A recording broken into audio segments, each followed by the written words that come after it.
Hey y'all, hey, it's JJ Conway. Welcome to Building Wealth Together, where our goal is to help you walk in abundance and leave a legacy. It's Wealth Building Wednesday, where we answer your money questions with style and grace. To ask your question, go to buildingwealthtogether.com and click Ask JJ or leave a voicemail at 1-833-4-ASK-JJC. Let's get into it.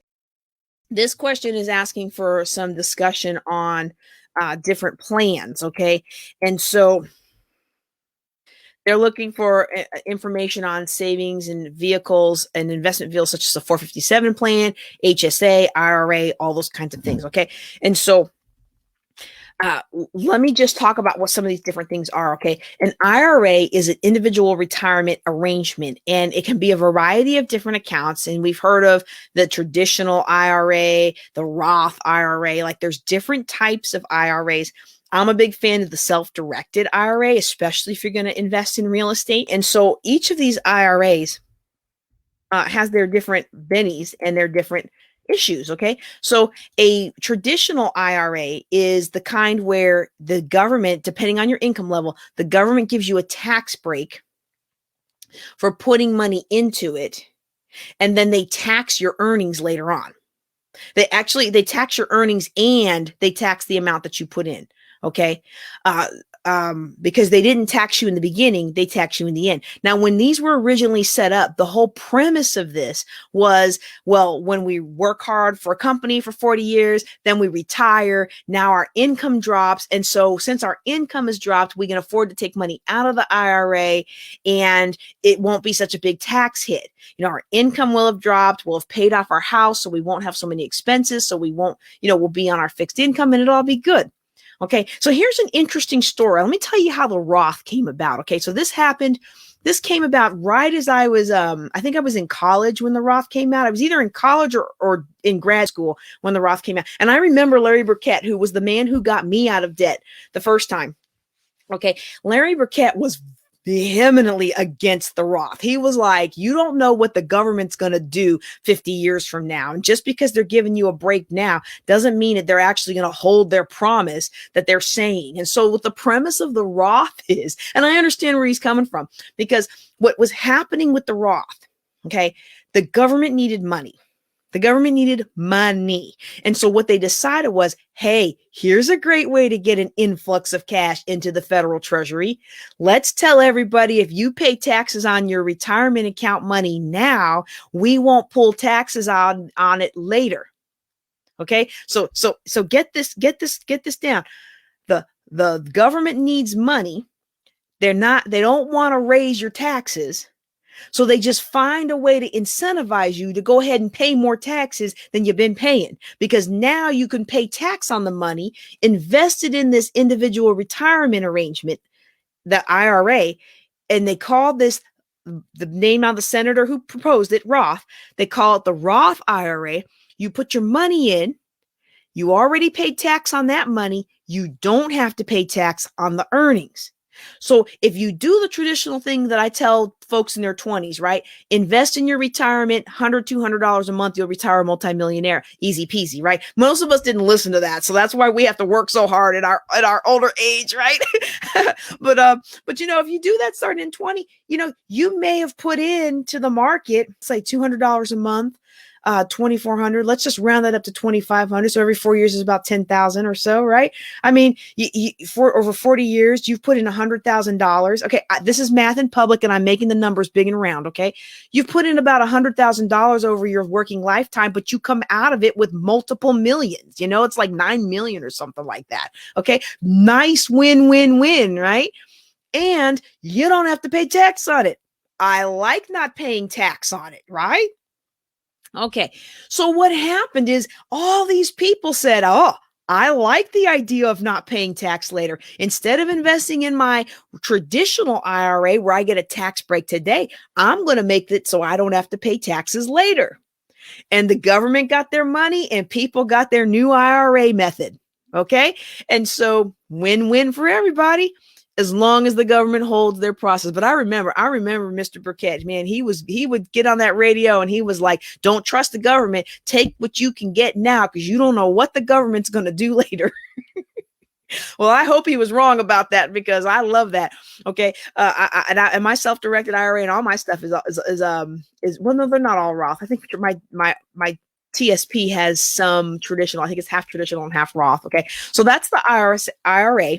There's two different kinds of. Well, there's actually a couple different things you can do, but those are the two structures, the two main structures that we have. And then I talk a lot about self-directed IRA. What a self-directed IRA is, it's going to be one of those structures. It's an account arrangement kind of thing where you choose what you invest in. So I could go to Vanguard or Fidelity or, any of those big investment houses, and I can go online and I can quickly open up an account that will allow me to do an IRA, and I put my money in it. They take my money and they invest it how they want to. And they'll invest it according to a little bit of your guidance. Like you can specify if you want to be aggressive or if you want to be more safe or if you want to do a life cycle fund. People seem to like those. I'm not a big fan of them, but people seem to like them. But then what you have is the self-directed, where nobody's investing anything on your behalf. You are doing the investing. So if you're going to invest in cryptocurrency, if you're going to invest in, I don't know, stamps, there's a lot of things I don't know if you can do stamps actually. There's a lot of things that you can invest in. There's a handful of things the IRS says you cannot, but real estate, cryptocurrency, your own kind of stocks and things like that, all of those things are options in a self-directed IRA. Here's the problem with the self-directed IRA. I love them, but here's the problem. If you're not making money with your money, ain't nobody making money with your money. At least if you set it and forget it with a monthly contribution to Vanguard or Fidelity or any of them, at least every month they're taking your money and they're doing something with it. You have a self-directed IRA for real estate or for whatever else you want to invest in, and you sit on it for a year. Guess what you didn't do this year? You didn't earn any money. Okay. But if you want to invest in real estate or something where you've got big dollar opportunities, a Roth self-directed IRA right now, that's the best vehicle going. All right. So thank you for giving me an opportunity to talk about that. Now, another one that you mentioned was the HSA, and that is a health savings account. Okay. Depending on the health care that your employer offers, the HSA is tied to what they call a high deductible plan. So what this is for people who are either super, super sick or people who are super, super healthy. All right. Because it's like $3,000 or $5,000 depending on your policy. So if I have to go to the doctor and it's $500 to go to the doctor, then I'm paying that $500 out of my pocket. That's kind of a lot, right? So they have a vehicle where you can put money into the HSA. It's a special account that you get to have tax-wise because you have a high deductible plan. The government made this structure. And so you can put money into that HSA. It can grow tax-free, and you can use that to meet the demands of the high deductible plan. So I can put money in there while I'm healthy. That money is investing and growing and growing and growing and growing. And then later on in life, when I possibly could have more health issues, I'm hoping I won't, but later on in life, when I could possibly have more health issues, that account has grown to cover the deductible. And once the deductible is met, all my health care is covered. See how this works? You could very quickly self-insure this way and not self-insure, but you could very quickly make sure that all of your healthcare needs are covered in this way as long as you have these kinds of policies. So now let me tell you what an HSA isn't, okay? What an HSA is not is a flexible spending account, okay? An FSA. All right. So some people have those at their jobs where you can put the money in and you get tax breaks or you get other breaks or you get other matches or things like whatever the bennies are. And you can pull that out and use it to buy your glasses or your whatever else you have. But at the end of the year, you don't use that money, you don't spend that money, you lose out. Whether you put the money in or your employer's putting the money in, there's different things you have to watch out for with the FSA. HSA, that is tied to one of these high deductibles. So, you're not paying the $30 copay. You paying the whole bill up to $3,000, $4,000, $5,000. Okay. That's an excellent vehicle, especially if you are in good enough health now that you can really build that account up so that when you really need it, it's growing. You've got that time value of money going for you. And it's just like a perpetual growth that keeps spitting off the money you need. Love it, love it, love it. Let's see what else they asked about here. Okay, they asked about a 457 plan. So this makes me wonder if there may be government, like a state government maybe. A 457 is a retirement plan. It's usually offered by state, local government, some nonprofits, although some will do like a 403B. If you have availability to one, then go ahead and take advantage of it, okay? Tax advantage, but it's not qualified. So it's going to give you some benefits. You can get more into it. You can, if I recall correctly, you can invest in a 457 and in a 401k if you have the kind of employment that allows you, you're getting one here and you're getting one there. It's governed by different rules with different protections. It really, you probably just need to sit down with a CPA, which I am not. I am a financial planner, but taxes make my head hurt. And I remember when we covered all those accounts in school, like the actual no kidding taxes, like what you could deduct and what you can't deduct. And, if you're blind and if you're this, and I was just like, I can't. That was like 2 months of ridiculousness. This is why I pay a Barry. I don't know how she does this. I can't. Okay, here's a great question. If you leave the company, can you still use the HSA? Ooh, now that is a good question. You retain your assets. You can use it, but in order for you to contribute to them, you actually have to be tied to a high deductible plan. So if you move jobs, you still retain the account. Like, you wouldn't want to pull the money and put it in your pocket. No, you don't want to do that. Like an IRA, when you leave one job and you've got a 401k or an IRA, yes, you can take that with you and you can park it in your own IRA or other vehicle. Okay. But you can't take that money and put it in your pocket unless you are ready to pay some taxes and penalties, or if you're old enough that you don't have to pay some penalties. If you're old enough that you don't have to pay any penalties, you may still have to pay taxes if it's traditional. So you don't ever want to take that money and put it in your pocket and think, oh, well, I'll invest it later. No, no, no, no. You want that to go company to company. You find you a new company, you send the form to the old company. It says, hey, y'all, give my money to this company, and they do the swap, and you are hands out of that, because otherwise they will withhold some of that money for taxes, and they will let the IRS know, and they will do all kinds of shenanigans. And at the end of the day, you're going to be left holding the bag. Actually, you're not going to be holding the bag because your money seems to evaporate. It'll take forever to get it back. You don't want to deal with all that. All right. Next question. This is an interesting question. I'm really proud of whoever this is. They have their $1,000 emergency fund. Go you. All right. They're on Medicaid and they want to go into private insurance. They want to get married. They're both over 60, but they're not working and they don't have any retirement due to disabilities. And so I think the concern from them is if they get married, they might lose their Medicaid. Medicaid is real finicky about how much you can have and under what conditions you'll still get it. And I actually know people that literally did not marry ever because they did not remarry because they didn't want to lose alimony or they didn't want to lose Medicaid. Okay. And so when I look at this situation, I got no retirement due to disabilities. We need to kind of get at what's going on here. Exceeding government resources limit is a problem as far as savings go. Okay. You don't want to have too much because you're going to lose this benefit, but you don't really have enough to live on. You've got no income. I'm sure you've got certain levels of assistance that might help out. But my concern is if the disabilities are so bad that you weren't able to retire and you're not able to work, why are we not pursuing some income to support that? And that's an individual thing that I can't just answer from an Excel spreadsheet here. Okay. If I'm working with this person, there's a couple of different things that I really need to know, because sometimes you can get other options, but you have to be willing to fight through the bathtub. Okay. And I'm going to draw this out for you guys.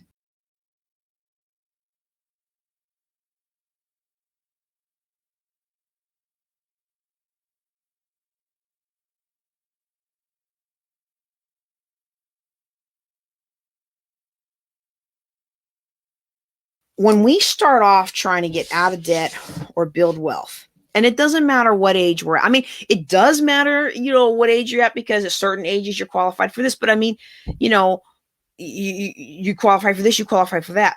But whatever it is, you start off with zero. Okay. You start off with zero. And as you do better for yourself, and you do better for yourself, you do better for yourself, and you've got whatever's helping you do better. Okay. So this represents your income. It could also represent your benefits, the totality of whatever you got going well. This is applicable to more than just finances. Okay. But for today, we're talking about finances. At some point, you hit the first bathtub, and the first bathtub is, oh, you make too much. You don't need our help anymore. And boom, you fall back down. And by the time you pay for all the stuff somebody else was helping with, you're back here again, and you're having to climb. And you know what a lot of us do is we look at that and we say, you know what? I was doing much better back here. I'm just going to stay here for the rest of my life. I'm just going to stay there because I was doing all right. Okay. So we're going to put this, I'm going to make this dotted line. I'm going to call this all right. Not great, not amazing, but all right. I could live. I could eat. I could still have fun in life. I mean, not as much fun, but it's all right. It's not the end of the world. It's not the worst. I don't have to work so hard. It takes a while. It takes a lot of hard work to overcome this. Okay. But eventually you overcome it and you climb. And then you hit another bathtub. And depending on where you're starting, there's a couple of bathtubs before you get to the one that I'm drawing here. But I'm going to draw the one that's about 150,000 adjusted gross income. That's where you make so much that the IRS says, ooh, we're going to get some extra pennies out of you, right? And you hit another bathtub. And so you hit another bathtub and you go get you a good CPA, and they show you how to take all the kind of deductions to keep you under that line. And it works for a while. But if you want to press forward to wealth, you got to press past that bathtub. No matter what we're doing in life, we've got to understand that in some cases, there is more life past the bathtubs. And I don't know where this particular individual sits, because we don't know. I don't know what kind of disabilities they're fighting. I don't know if I was to help them do a side business, what the impact would be. If they brought in more, it's probably going to reduce their Medicaid. I mean, they're so finicky, especially this person, I think, was from Louisiana, So we've got to make sure that we understand the totality of the situation. But I don't want you to be afraid and play small. Now, some of y'all heard on a couple months ago, we were talking about somebody that I know who has a brilliant business mind, but they will never make more than $50,000 a year, because if they make more than $50,000 a year, then they were going to have to pay back their student loans. And I'm like, this person has a business that's 7 figures. It could be 7 figures. Pay off the loans. Pay off the loans and get it out of your life and go on and be who God called you to be, right? And so we have to look at those things. And so when I read this, I kind of wonder what's going on, and it would be an individual thing. But I want to encourage you today. You really don't need as much money as you think you need to live a happy life. Now healthcare is no joke. And the older I get, the more important it gets to me. I start looking at all these things and I'm like, whoa, I thought this was supposed to be free. And I thought that was supposed to be free. And I thought this, and I was like, ooh. Getting old, my mom says getting old ain't for wimps, and she is right. I tell you what. Okay. And so in order to transition from being on Medicaid to being into private insurance without a job, that's going to be a lot more difficult. And there are some options that I know about, but they're so individualistic that it's really hard for me to give broad advice on a general podcast. But I hope I've given everybody else something to think about here. I had one client that had a very fulfilling life, making only $400 a month. And I have several clients that have a very fulfilling life just off of their SSI. And you say, well, how can anybody live off of that little? There's a way to do what you want to do. Okay. And so there's a way to be happy wherever you're at. And there's a way to live an abundant life at no matter what level you're at. And I personally think once you get yourself in a place where you are satisfied with where you are and you are a wise steward of what you have been given, then you begin to walk in even more and more abundance. Next question. Oh, this person is about to be the end of their lease on a vehicle. And y'all know I do not like leases. Okay. I had somebody come up to me and said, "Oh, my friend got me this lease." And I thought to myself, friends do not let friends get leases. That was not a friend. That was not a friendship. That was a usership. All right. So they have a lease. They're over in mileage. They're thinking about taking a loan to buy the car. They're an older single female who doesn't have anybody to assist with transportation or even advice on car issues, doesn't have available cash to purchase a vehicle. Well, I'm looking at the vehicle you're talking about here, and I'm looking at the loan terms, and you've got to have something in order for them to be giving you these terms. Either that or they're lying to you and telling you what you want to hear, because somebody with no ability to save in a couple months and save up to buy a decent car wouldn't be able to get these loan terms. Especially as we get now, let me qualify what I'm about to say, because I get it. I've had the car that's broken down, and I was a single mom, and I had the car that the electric was, my car was going so bad, the electric went and it locked my son in the car, and I didn't have money to get the car fixed. I didn't have money to get the electric fixed. And then the cops came and the fire came, and everybody's like, "Oh, you went to the store with your kid in the car." I'm like, "No, I didn't go inside. I buckled him in. I walked around the car locked on me." I've been the mom with the kid in the back and the car cuts off in the middle of the freeway, and you're like, "Oh my goodness, am I going to get out of this alive? And me and my son going to get hit? Where are we going to pull over?" And I remember driving and being so thankful that we were on a downslope. So I was able to take an exit, and get into a parking lot and be safe. Right. And so I get it. We want to be safe with our vehicles. All right. The thing is, especially as we're getting older, taking on loans can really hamstring our ability to move in time and space. And it can also hinder our ability to do what we need to do. And so it doesn't say here how many months you have until you are up on that lease. I don't think you're going to listen to me. And the reason I don't think you're going to listen to me, because you wrote me this much. Okay. And so you've got a lot of emotional investing into the story that goes behind why you got to have a car that's newer. As a woman who has been single and has had a broken down car all the time, I get it. Okay. And so I do get it. At the same time, though, you've got to look at your long-term future. And if you could save this amount that you would pay towards a new car, if you could save that for about 10 months, 12 months, and I don't know how long your lease is, but if you could save that, maybe you would be able to buy something that's going to be reliable enough.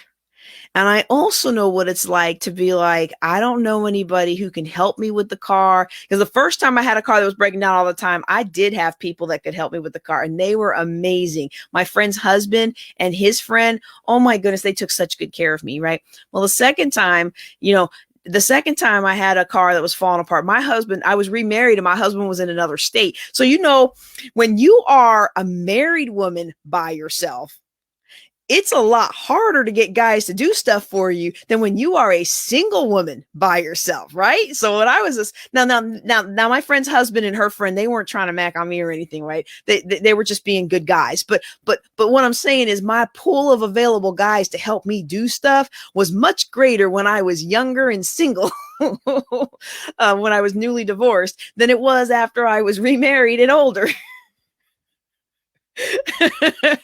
And so, I understand that, but I also know that there are ways to build some relationships, and there's some ways to do things where you don't necessarily have to spend $20,000, $30,000, $40,000 on a reliable car that's going to get you to from point A to point B.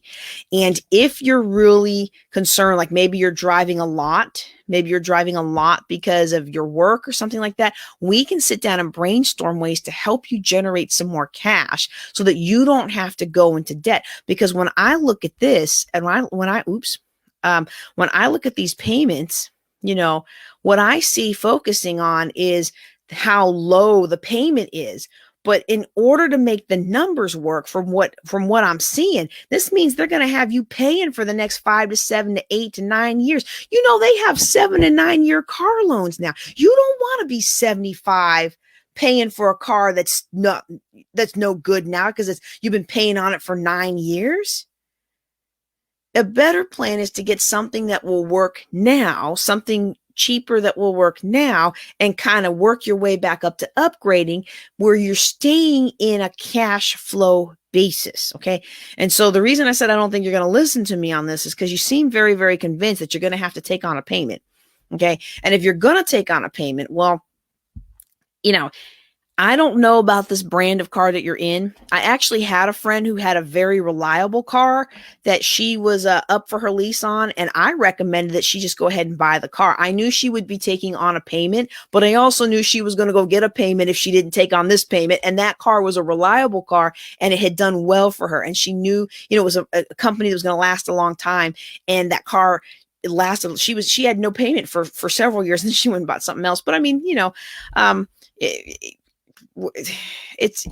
I already knew she was going to do that when I recommended she, go ahead and get the car. So if the car has been very reliable for you and you project it being reliable for the next 5 years, then it's probably better to keep something and love and works for you than to go get a loan on something that's already, it's going to have somebody else's issues. Okay.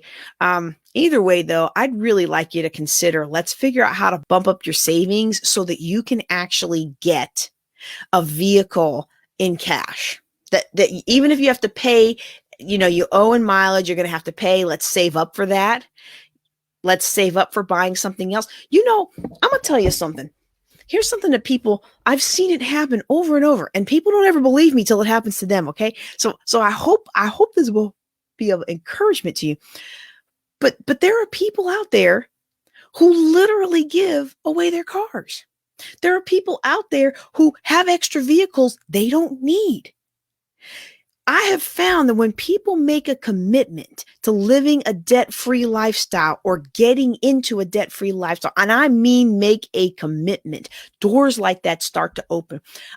I can't even tell you how many of my clients have gotten cars given to them, or somebody said, well, you can use this car for a couple years until you can get on your own 2 feet. These kinds of things happen when we make a commitment to ourselves and to our future. This last question is, where do I start paying off my debt?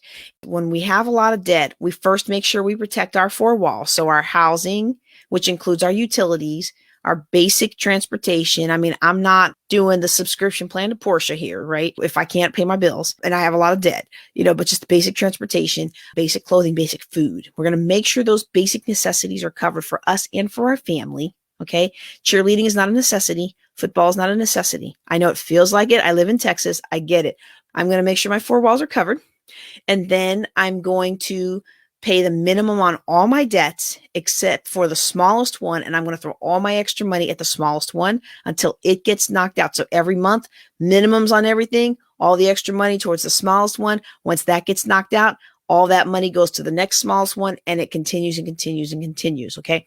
If I can't pay all my bills and I've got a lot of debt, then what I do is I cover my 4 walls, and then I will do a pro rata amount with a pro rata letter accompanying to each of those creditors, explaining why I can't pay the full amount, promising that I will pay them in full, including a broad level look at my budget so they can see that I'm telling the truth, and a promise that I will pay them in full and with whatever I can, even if it's $5, $10, $2, giving them something with a pro rata letter every month lets them know that you are serious and that they don't need to sue you. You are eventually going to pay. The only reason a creditor is going to sue you is because, they need the money real bad, which most corporate creditors, they factor people having hard times into their equations. Or they think you're not going to pay, which is like most people who give the sob story about my dog, my cat, my mom, my grandma. Okay. It's usually a sob story. And then that person went to Best Buy and bought the big TV. Okay. So we just want to be aware of those things. So that's where I would start. Okay. Thank you all for being on the line today. I have thoroughly enjoyed answering your questions. If you're in a situation where you're worried about losing your benefits, or losing your income due to loss of tangential benefits as you progress. Let's sit down one-on-one and let's figure out a plan that's going to work for you. I'm confident we can find something. All right, y'all. I'm JJ Conway. Thanks for watching. Or if you're listening on podcast, I want to appreciate you all for being here. Y'all take care and be blessed. Love the podcast? Be sure to like, subscribe, and forward to 3 friends.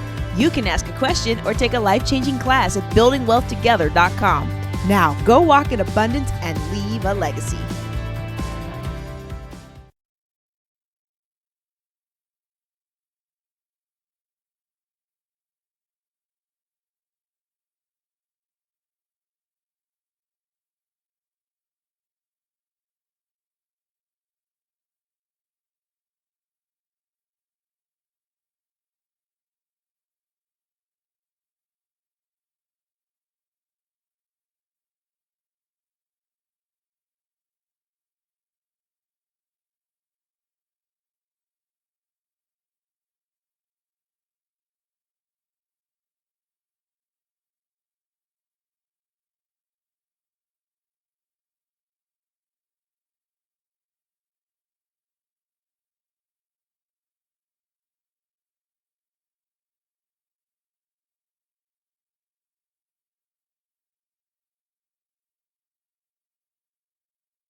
Love the podcast? Be sure to like, subscribe, and forward to 3 friends. You can ask a question or take a life-changing class at buildingwealthtogether.com. Now, go walk in abundance and leave a legacy.